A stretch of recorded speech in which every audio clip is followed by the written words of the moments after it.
আলহামদুলিল্লাহ আলহামদুলিল্লাহি রাব্বিল আলামিন ওয়াসসালাতু ওয়াসসালামু আলা আশরাফিল আমবিয়াই ওয়াল মুরসালিন ওয়া আলা আলিহি ওয়া সাহবিহি আজমাইন ওয়া বা'দ ফাকাদ ক্বালা আল্লাহু তাআলা ফি কালামিহিল মাজিদ ওয়া ফুরকানিল হামিদ আউযু বিল্লাহি মিনাশ শাইতানির রাজীম বিসমিল্লাহির রহমানির রহিম والذين يؤمنون بما أنزل إليك وما أنزل من قبلك وبالآخرة هم يوقنون أولئك على هدى من ربهم وأولئك هم المفلحون إن الذين كفروا سواء عليهم أأنذرتهم أم لم تنذرهم لا يؤمنون। সম্মানিত দর্শক শ্রোতা, দূরের ও কাছের, দেশের ও প্রবাসের, পবিত্র কোরআনে মাজিদের আলোর পথে আনন্দ টিভির এই তাফসিরুল কোরআন অনুষ্ঠানের প্রতিনিয়ত প্রত্যেক দিন একই সময়ে আমরা আপনাদের সামনে হাজির হই। সেই ধারাবাহিকতায় আজকে কালামে হাকিমের সূরা আল বাকারার শুরুর দিকে মাত্র 4টি আয়াত আপনাদের সামনে পেশ করেছি, তেলাওয়াত করেছি। পর্যায়ক্রমে আয়াতে কারিমার সরল অর্থ, বিশেষ বিশেষ অংশের ব্যাখ্যা, সংক্ষিপ্ত আকারে ব্যাখ্যা, বিশ্লেষণ, তাফসির এবং এই আয়াতে কারিমার থেকে আমাদের জন্য কি দিক নির্দেশনা, কি পথের দিশা রয়েছে, কি হেদায়েত রয়েছে, এই বিষয়গুলো নিয়ে আপনাদের সামনে সংক্ষিপ্ত আকারে তাফসির পেশ করব ইনশাআল্লাহ। সম্মানিত দর্শক শ্রোতা, কোরআনুল মাজিদ এটা এমন এক ঐশী কিতাব, এ কিতাব ব্যতীত দুনিয়ার কোনো মানুষে পরিণত হতে পারে না। দুনিয়ার কোনো মানুষ মনুষ্যত্বের বিকাশ ঘটাতে পারে না। দুনিয়ার কোনো মানব জাতি যে পশুত্ব, বর্বরতা এবং জাহিলিয়াতের যে অপসংস্কৃতি, সেখান থেকে মুক্তি পেয়ে প্রকৃতপক্ষে মানুষের কল্যাণার্থে নিজেকে যে গঠন করার যে ধারা, যে বৈশিষ্ট্য, যে প্রশিক্ষণ, যে অর্জন, এটাই কোরআন ছাড়া কোনো মানুষের পক্ষে অর্জন করা সম্ভব নয়। তার কারণ হলো কোরআনুল কারীম আল্লাহ তাআলা নাজিল করেছেন মানুষ এবং জিন জাতিকে লক্ষ্য করে, এবং আল্লাহ তাআলা এই মানব জাতিকেই পৃথিবীতে সকল সৃষ্টিকুলের মধ্যে শ্রেষ্ঠত্ব দান করেছেন, মর্যাদার উচ্চ আসনে আসীন করেছেন। ওয়ালাকাদ কাররামনা বানি আদম বলে আল্লাহ তাআলা উল্লেখ করেছেন। আমরা আসুন কোরআনের সূরা আল বাকারার 4, 5, 6 নম্বর আয়াত এবং 7 নম্বর আয়াত আপনাদের সামনে পেশ করেছি, তেলাওয়াত করেছি। এর সরল অর্থ আগে আমরা সকলে শুনি, আমরা সকলেই জানি। আল্লাহ তাআলা ঘোষণা করছেন, ইরশাদ হচ্ছে, ওয়াল্লাযীনা ইউমিনুনা বিমা উনজিলা ইলাইক ওয়া মা উনজিলা মিন ক্বাবলিক ওয়া বিল আখিরাতি হুম ইউকিনুন। ঈমানদারদের, মুত্তাকিদের বৈশিষ্ট্যের ব্যাপারে আমরা গত পর্বে আলোচনা করেছি। সেই ধারাবাহিকতায় এই আয়াতও সংযোজিত রয়েছে। এই আয়াতে কারিমের মধ্যে সেই মুত্তাকিদের বৈশিষ্ট্যের কিছু অংশ যা বাকি রয়েছে, এই আয়াতের ধারাবাহিকতায় তা আল্লাহ তাআলা উল্লেখ করেছেন, নাজিল করেছেন। ইরশাদ হচ্ছে, যারা ঈমান এনেছে বিমা উনসিলা ইলাইক, যা আপনার উপর অবতীর্ণ করা হয়েছে, রাসূল হে আপনার উপর যা অবতীর্ণ করা হয়েছে, ওমা উনসিলা মিন ক্বাবলিক, এবং আপনার পূর্ববর্তীদের উপরে যা অবতীর্ণ করা হয়েছিল, অবিল আখিরাতি হুম ইউকিনুন, এবং আখিরাতের জীবদ্দশায় যারা সুদৃঢ়তার সাথে, ইয়াকিনের সাথে যারা ঈমান গ্রহণ করে, বিশ্বাস বা আস্থা গ্রহণ করে। এর পরক্ষণে আল্লাহ তাআলা বলছেন, উলাইকা আলা হুদাম মির রাব্বিহিম, তারাই হলো ওই সকল বান্দারা যারা তাদের রবের পক্ষ থেকে, পরওয়ারদিগার রব্বুল আলামিন আল্লাহ তাআলার পক্ষ থেকে হেদায়েত প্রাপ্ত, পথের দিশা প্রাপ্ত। ওয়া উলাইকা হুমুল মুফলিহুন, আর তারাই সফল কাম, তারাই কামিয়াব। ইমানদার হওয়ার জন্য, মুত্তাকি হওয়ার জন্য কোরআনের উপর যেমন ইমান আনা জরুরত, যেটা আল্লাহর কিতাব, ফেরেশতা জিবরিলের মাধ্যমে মুহাম্মদ রাসূলুল্লাহ সাল্লাল্লাহু আলাইহি ওয়াসাল্লামের উপর অবতারিত কিতাব। ইমানদার হওয়ার জন্য এটা যেমন অপরিহার্য এই কিতাবের উপর ইমান আনা, রাসূলের উপর ইমান আনা, সাথে সাথে তাওরাত, জাবুর, ইনজিল, এই কিতাবগুলো যে আল্লাহর পক্ষ থেকে ওই যুগে তদানীন্তন নবী এবং রাসূলদের কাছে নাজিল হয়েছে। যেমন তাওরাত নাজিল হয়েছে হযরত মূসা আলাইহিস সালাতু ওয়াস সালামের উপর, জাবুর কিতাব নাজিল হয়েছে হযরত দাউদ আলাইহিস সালাতু ওয়াস সালামের উপর, ইনজিল কিতাব নাজিল হয়েছিল নবী মুহাম্মদ রাসূলুল্লাহর ইমিডিয়েট আগে যে রাসূল ছিলেন হযরত ঈসা রূহুল্লাহ, ঈসা আলাইহিস সালাতু ওয়াস সালামের উপর। অতএব ইমানদার হওয়ার জন্য কোরআনের উপর আমাদের যেমন ইমান আনা দরকার, প্রয়োজন, আমরা যারা নবী মুহাম্মদ রাসূলুল্লাহর উম্মত বলে দাবি করি, ইমানদার হওয়ার জন্য কোরআনের উপর যেমন ইমান আনা দরকার, তাওরাত, জাবুর এবং ইনজিলের উপরও তদ্রূপ ইমান গ্রহণ করাও দরকার। আমরা যদি তাওরাত আল্লাহর কিতাব, জাবুর আল্লাহর কিতাব, ইনজিলও আল্লাহর কিতাব এই কথা বিশ্বাস না করি, তাহলে আমরা ইমানের পরিপূর্ণতা অর্জিত হবে না। তবে হ্যাঁ, তাওরাত, জাবুর এবং ইনজিলের যে দিক নির্দেশনা, যে পয়গাম, যে হুকুম আহকাম, এই হুকুম আহকাম অনেক অংশে রাসূল সাল্লাল্লাহু আলাইহি সাল্লামের ক্ষেত্রেও রয়েছে। আর অনেক অনেক অনেক হুকুম আহকাম আল্লাহ তাআলা লেটেস্ট, সর্বশেষ নতুন করে আল্লাহ তাআলা নাজিল করেছেন। অতএব হিদায়াত পাওয়ার জন্য, হিদায়াতের রাস্তা চলার জন্য কোরআনের মেসেজকে মেনে চলতে হবে। আর ইমানদার হওয়ার জন্য কোরআনের সাথে সাথে জবুর, তাওরাত এবং ইনজিলের উপরও ইমান গ্রহণ করতে হবে। আমরা এই আয়াতে সেই দিক নির্দেশনা পাচ্ছি। আল্লাহ বলছেন, ওয়াল্লাযীনা ইউমিনুনা বিমা উনসিলা ইলাইক, যাহা অবতীর্ণ করা হয়েছে আপনার উপর, অমা উনসিলা মিন ক্বাবলিক, এবং আপনি রাসূল আপনার পূর্ববর্তীদের উপরেও যা যা অবতীর্ণ করা হয়েছিল তার উপরে যারা ঈমান গ্রহণ করেছে, অবিল আখিরাতি হুম ইউকিনুন, সাথে সাথে প্রতিফল দিবস, আখিরাতের জীবনকাল, কবর, কিয়ামত, হাসর, ফুলসিরাত, মিজান, ফুলসিরাত, জান্নাত অথবা জাহান্নাম, এই যে পর্বগুলো রয়েছে আখিরাতের জীবন জিন্দেগির, এই সকল বিষয়ের উপর ঈমান গ্রহণের কথা আল্লাহ তাআলা এখানে দৃঢ়তার সাথে উল্লেখ করেছেন। অবিল আখিরাতি হুম ইউকিনুন, যারা আখিরাতের উপর দৃঢ়তার সাথে বিশ্বাস গ্রহণ করে, ইকিন রাখে, আস্থা রাখে যে নিশ্চয়ই নিশ্চয়ই আখিরাত সংগঠিত হবে, কিয়ামত সংগঠিত হবে, কবরে যাওয়ার পরে প্রশ্নের জবাব দিতে হবে, ময়দানে হাসরে একত্রিত হতে হবে গোটা পৃথিবীর সমস্ত মানুষ যারা ছিল, যারা আগামীতে আসবে, সকলকে। এ কথাগুলো দৃঢ়তার সাথে ঈমান গ্রহণ করাও মুত্তাকীদের জন্য একটি বৈশিষ্ট্য। আসুন আমরা খুব অল্প সময়ের জন্য একটি বিরতিতে যাচ্ছি, ততক্ষণে কোরআনের এই গুরুত্বপূর্ণ আলোচনা তাফসীরের সাথে আপনারাই থাকবেন সে প্রত্যাশা রাখছি।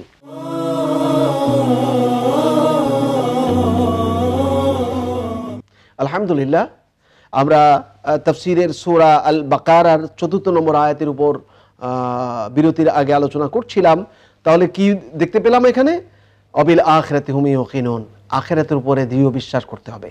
এই আয়াতের সংক্ষিপ্ত এই অংশের একটু ব্যাখ্যা দাবি রাখে। আমরা আমাদের জীবন জিন্দেগিতে অভিশপ্ত শয়তান, আল্লাহর দুশমন, যে শয়তান জিনদের মধ্য থেকে ছিল, সে হাজার হাজার বছর আল্লাহ তাআলার হুকুমের তাবেদারি করত, আল্লাহর হুকুমে সে দুনিয়ার ম্যাক্সিমাম জায়গাতে সিজদা করেছে।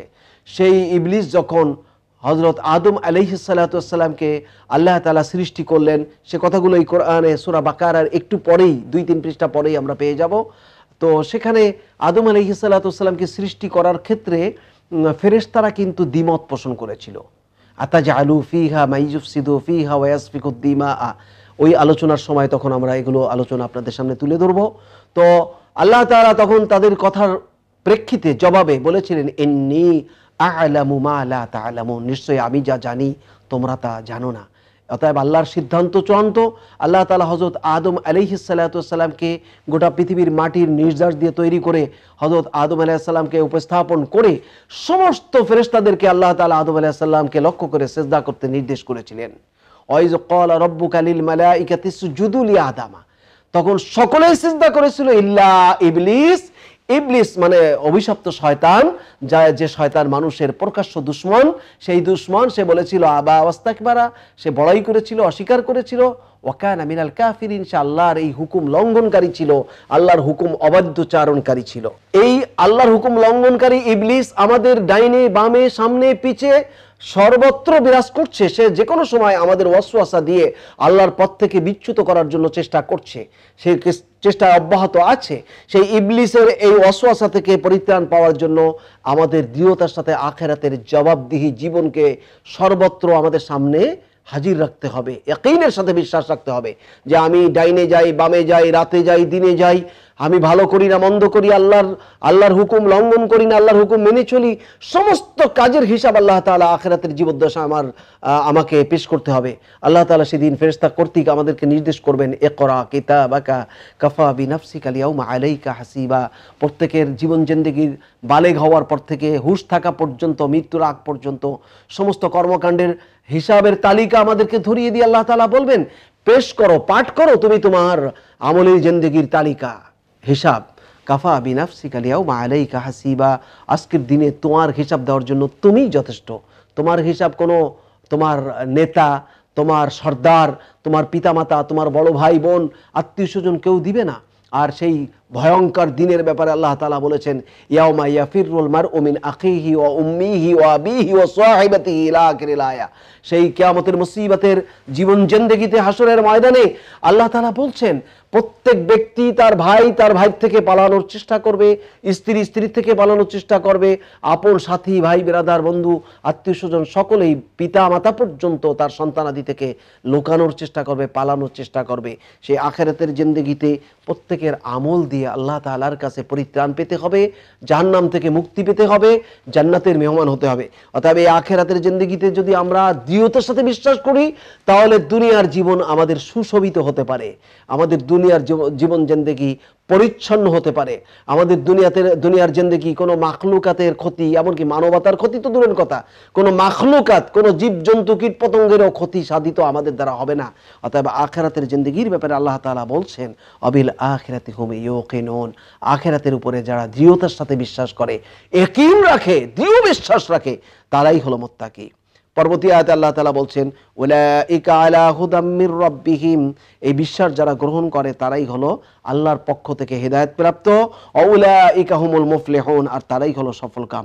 সম্মানিত দর্শক শ্রোতা, সফল কাম কোথায়? দুনিয়ার জীবনে শুধু সফল কাম হলেই কি সফল কাম? এমনটি না। দুনিয়ার জীবনে আমার এই দেশে হাজার কোটি টাকার সম্পদের মালিক অনেকেই আছে, অনেক আছে, কিন্তু তাদের দুনিয়ার জীবনে বাহ্যিক মনে হয় জৌলুস, বাহ্যিক মনে হয় ভোগের সামগ্রী, বাহ্যিকভাবে মনে হয় তার যা প্রয়োজন সব তার আছে, কিন্তু গোপনে গোপনে আপনি তার কাছে একান্তে যদি জিজ্ঞেস করেন দুনিয়ায় কেমন জীবনযাপন করছেন, আপনি দেখবেন যে যত বেশি ধনী সে তত বেশি টেনশনে আছে, সে তত বেশি রোগাক্রান্ত আছে। আল্লাহ তাআলা যাদেরকে দুনিয়ায় শান্তিতে রাখতে চান তাদের সম্পদ কম দিয়েও শান্তিতে রাখতে পারেন। আর আখিরাতে নাজাত হলো আমল ছাড়া আখিরাতে নাজাত হবে না। আখিরাতের জিন্দেগিতে নাজাতের জন্য অর্থ সম্পদ কোনো কাজে আসবে না। আমরা যারা হেদায়েত প্রাপ্ত বলে দাবি করি, এই কোরআন আমাদেরকে বলছে যে যারা এই বৈশিষ্ট্যগুলো অর্জন করেছে তারা এই রবের পক্ষ থেকে হেদায়েতের পথে আছে এবং তারাই হলো সফল কাম। উলাইকা হুমুল মুফলিহুন, তারাই হলো কামিয়াব, তারাই হলো বিজয়ী, তারাই হলো সফল কাম, তারাই হলো সাকসেসফুল। তারাই যদি সাকসেসফুল হয় তাহলে দুনিয়ার জীবনে সম্পদ কম থাকলেও, জৌলুসতা কম থাকলেও, মানে নেতৃত্ব কর্তৃত্ব কম থাকলেও, আখিরাতের জিন্দেগিতে যারা নাজাত পেয়ে জান্নাতের মেহমান হয়ে যাবে, প্রকৃতপক্ষে ফাকাদ ফাজা ফাউজান আযীমা। কোরআনে বলা হয়েছে তারাই হলো চূড়ান্তভাবে সফলতার মঞ্জিলে পৌঁছিয়ে যাবে। অতএব দুনিয়াতে আমরা শান্তি চাই, দুনিয়াতে যেমন আমরা অশান্তির বেড়াজাল থেকে মুক্তি পেতে চাই, দুনিয়ার জীবনে যেমন পেরেশানি থেকে মুক্তি পেতে চাই, সন্তান আদি আত্মীয় স্বজন সকলের সাথে মিলে মিশে আমরা যদি আল্লাহদ্রোহী পথ থেকে, পরিত্রাণ থেকে আল্লাহর পথে, আল্লাহর মতে এবং রাসূলের পথে জীবন পরিচালনা করি, আমরা দুনিয়ার ভোগ বিলাসের সামগ্রী কম পেলেও দুনিয়াতে চিন্তা মুক্ত, টেনশন মুক্ত, পেরেশানি মুক্ত থেকে আখিরাতে নাজাত যারা পাবে তারাই হলো প্রকৃতপক্ষে সফল কাম। আল্লাহ তাআলা তাই বলছেন, উলাইকা হুমুল মুফলিহুন, তারাই হবে সফল কাম। এর পরক্ষণে আল্লাহ তাআলা সফল কামের পরেই আল্লাহ তাআলা অন্য ব্যক্তিদের ব্যাপারে কাফের, মুশরিক এবং মুনাফিকদের ব্যাপারে কিছু কথা আল্লাহ তাআলা বলছেন। আসুন আমরা সেদিকে যাই। ইন্নাল্লাযীনা কাফারু সাওয়াউন আলাইহিম আনজারতাহুম। সম্মানিত দর্শক শ্রোতা, সময় হয়েছে বিরতির। আপনারা অল্প সময়ের জন্য বিরতিতে আমাদের সাথে থাকবেন। আমরা অল্প সময়ের মধ্যেই আপনাদের কাছে ফিরে আসছি।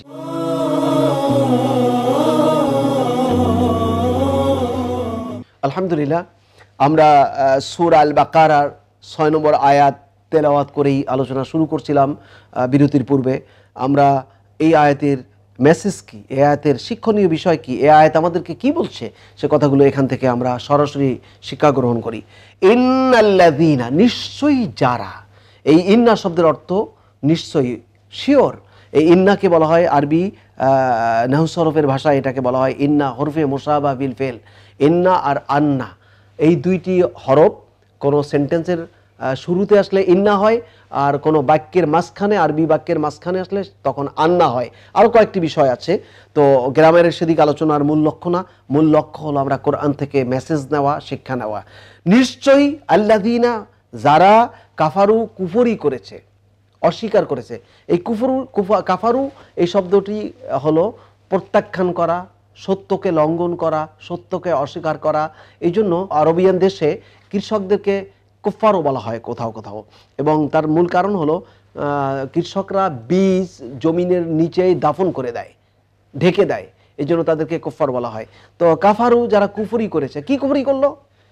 যারা কুফরি করেছে মানে আল্লাহর বিধিবিধানকে অস্বীকার করেছে, আল্লাহকে অস্বীকার করেছে, আখিরাতকে অস্বীকার করছে, রাসূলকে মানে নাই, রাসূলের বিরুদ্ধাচরণ করেছে, কোরআনকে লঙ্ঘন করেছে, কোরআন মানে না, তোয়াক্কা করে না, আখিরাতের জীবনে হিসাব কিতাব দিতে হবে, এগুলোর কোনো তোয়াক্কা করে না। তাদেরকে আল্লাহ বলছেন যারা কুফরি করেছে, প্রত্যাখ্যান করেছে, দিন প্রত্যাখ্যান করেছে, দিনকে বর্জন করেছে, সাওয়াউন আলাইহিম, তাদের জন্য সমান হলো এটা, আনজারতাহুম, তাদেরকে আপনি ভয় দেখান, আম লাম তুনজিরহুম, তাদেরকে আপনি আখিরাতের জীবনের ভয় দেখান অথবা নাই দেখান, লা ইউমিনুন, তারা কখনো ঈমান গ্রহণ করবে না। সম্মানিত দর্শক শ্রোতা, যারা কুফরি করেছে এবং দৃঢ়তার সাথে কুফরি করেছে, দাম্ভিকতার সাথে কুফরি করেছে, দেয়ার ইজ নো গড বলছে, কোরআন আল্লাহর কিতাব হতে পারে, বলে কি এটা 1450-1500 বছর আগের কিতাব, এই কিতাব কি আধুনিক যুগে চলে? এরা হলো কাফের। যারা আল্লাহর বিধিবিধানের তোয়াক্কা করে না, কবরের প্রশ্নের উত্তর দিতে হবে, প্রশ্নের উত্তর দিতে হবে, এটা তোয়াক্কা করে না, আখিরাতের জিন্দেগিতে দুনিয়ার জীবনের সমস্ত হিসাব দিতে হবে, এটা তোয়াক্কা করে না, দিলে যা চায়, মনে যা চায় সেভাবে জীবন পরিচালনা করে, এই সকল ব্যক্তিদেরকে আল্লাহ তাআলা কাফের বলেছেন। তাদেরকে ভয় দেখান রাসূল, আপনি না দেখান, ভয় দেখান আর না দেখান, তাদের জন্য উভয় সমান। লা ইউমিনুন, তারা কখনো ঈমান গ্রহণ করবে না, ঈমান গ্রহণ করে নাই আর করবেও না। এদের ব্যাপারে আল্লাহ বলছেন কি, খতামাল্লাহু আলা কুলুবিহিম ওয়া আলা সামিইহিম ওয়া আলা আবসারিহিম গিশাওয়াতুন ওয়া লাহুম আযাবুন আযীম। খতামাল্লাহু আলা কুলুবিহিম, আল্লাহ তাআলা বলছেন যে যারা ঈমান গ্রহণ করবে না, যারা আখিরাতে বিশ্বাস গ্রহণ করবে না, তাদেরকে ভয় দেখানো হোক আর না দেখানো হোক, তারা সমান সমান, তারা সোজা থাকে, তারা ওই রকমই থাকে। খতামাল্লাহু, আল্লাহ তাআলা রাগ করে, অভিমান করে, ধিক্কার দিয়ে বলছেন, আল্লাহ তাআলা তাদের অন্তরের মাঝে মোহর মেরে দিয়েছেন, তালা লাগিয়ে দিয়েছেন। ওয়া আলা সামিইহিম, তাদের সামিআ মানে শ্রবণ শক্তি, তাদের শোনার ক্ষেত্রে, কর্ণকুহরে ফ্রিকুয়েন্সির ক্ষেত্রেও তারা তালাবদ্ধ হয়ে গিয়েছে, আল্লাহ তাআলা তালা লাগিয়ে দিয়েছে। ওয়া আলা আবসারিহিম গিশাওয়া, আর তাদের দৃষ্টিশক্তির উপরে, তাদের চক্ষুর উপরে আল্লাহ তাআলা আবরণ লাগিয়ে দিয়েছেন, পর্দা ফেলে দিয়েছেন। তাদেরকে যদি আপনি যতই ভয় দেখান না কেন, ওয়ালাহুম আযাবুন আযীম, আর তাদের জন্য রয়েছে মহা শাস্তি, আযীম মানে বিশাল শাস্তি, খুব বড় ধরনের শাস্তি রয়েছে। আল্লাহ তাআলা এই কথা কেন বললেন? এখানে যদি এই কথা বলার পরে আমাদের কিছু বুদ্ধিজীবীরা যদি ব্যঙ্গ করে যে আল্লাহ তাআলাই তো মোহর মেরে দিয়েছে অন্তরের উপরে, আল্লাহ তাআলাই তো কর্ণের উপরে, চোখের উপরে মোহর মেরে দিয়েছে। তাহলে আমরা হিদায়াত পাইনি, এটা তো আল্লাহ হিদায়াত দেয়নি। না না না, হিদায়াত পাওয়ার জন্য কিন্তু সূরা বাকারার শুরুতে আল্লাহ তাআলা কিছু কথা বলে এসেছেন। সেখানে আল্লাহ তাআলা কিসের উপর ঈমান আনতে হবে, কি কি বিষয়ের উপর ঈমান আনতে হবে, দ্বিতীয়তার সাথে আখিরাতে বিশ্বাস করতে হবে, এই কথাগুলো বলেছেন। আর আল্লাহ তাআলা কোরআনুল কারীমে অন্য জায়গায় এইভাবে আয়াত নাজিল করেছেন, লাইসা লিল ইনসানু ইল্লা মা সা, চেষ্টা ছাড়া কেউ কিছুই অর্জন করতে পারে না। মানব জাতিকে আল্লাহ তাআলা জোর করে হিদায়াতের বিপথে ফেলে দেন না। মানব জাতিকে আল্লাহ তাআলা জোর করে নিজে ইচ্ছা করে হিদায়াত দিয়ে দেন এমনটি না। হিদায়াত দিয়ে দেন সেই সকল মানব জাতিকে যারা আল্লাহর কাছে হিদায়াত ভিক্ষা চায়, যারা আল্লাহর কাছে আরাধনা করে, যারা আল্লাহর কাছে বলে আল্লাহ চতুর্দিকে হাতছানি দিয়ে ডাকছে দিনের পরিপন্থী রাস্তায় মানুষকে, আল্লাহ আমাকে পাপাচার হাতছানি দিয়ে ডাকছে, জেনা, ব্যভিচার, লুট, তরাজ, ছিনতাই, রাহাজানি, দুর্নীতি, লুণ্ঠন, কত কিছু, মানুষ হত্যা, সমস্ত কার্যক্রম আমাকে হাতছানি দিয়ে ডাকছে। রব্বুল আলামিন, আমি এই সকল পথ থেকে যেন তোমার কাছে ভিক্ষা চাই, হেদায়েত, আমি যেন বিপদগামী না হই। এই কথাগুলো আল্লাহ তাআলা সূরা আল ইমরানের মধ্যে আমাদেরকে দোয়া আকারে শিখিয়ে দিয়েছেন। সেখানে দোয়া করা হচ্ছে, রব্বানা লা তুজিগ কুলুবানা বাদা ইয হাদাইতানা, পরওয়ারদিগার রব্বুল আলামিন, আমাদের অন্তরের মধ্যে হিদায়াত দেওয়ার পর বক্রতা সৃষ্টি করে দিও না। ওয়া হাব লানা মিন লাদুনকা রাহমাতান, পরওয়ারদিগার রব্বুল আলামিন, তুমি তোমার পক্ষ থেকে আমাদের জন্য রহমত নাজিল করো। ওয়া হাব লানা মিন লাদুনকা রাহমা, আমাদের হিদায়াতের রাস্তায় পরিচালনা করে তুমি আমাদের উপর করুণাবান হও, দয়াবান হও। ওয়া হাব লানা মিন লাদুনকা রাহমাতান ইন্নাকা আনতাল ওয়াহ্হাব, নিশ্চয় তুমি শ্রেষ্ঠ দাতা, দয়ালু। অতএব আল্লাহর কাছে হিদায়াত চাইতে হবে।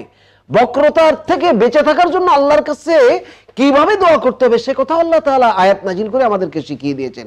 অতএব যাদের অন্তরে মোহর মেরে দিয়েছে, এর অর্থ হলো যাদেরকে বারবার কোরআনের পথ এবং আল্লাহ রাসূলের কোরআনের মত এবং রাসূলের পথ দেখানোর পরেও যারা আসতে চায় না, তাদের ক্ষেত্রে আল্লাহ তাআলা ধিক্কার দিয়ে বলছেন তাদের অন্তরে মোহর মারা হয়ে গেছে, অতএব তারা হিদায়াত প্রাপ্ত হবে না। আসুন সম্মানিত দর্শক শ্রোতা, আমরা এই ধারাবাহিক তাফসীরুল কোরআন মাহফিলের তাফসীরুল কোরআন আলোচনা অনুষ্ঠানের এই আলোর পথে অনুষ্ঠানে আপনারা ধারাবাহিকভাবে কোরআনের এই তাফসীর অনুষ্ঠানে আমাদের সাথে প্রতিনিয়ত থাকবেন এবং পর্যায়ক্রমে কোরআনের ধারাবাহিক আলোচনা শুনে শুনে টোটাল কোরআনের মেসেজ আপনারা গ্রহণ করতে পারবেন, সেই প্রত্যাশা রেখে আমরা আজকের আলোচনা এখানেই শেষ করি। সূরা আল বাকারার 7 নম্বর আয়াত পর্যন্ত আজকে সম্পন্ন হলো।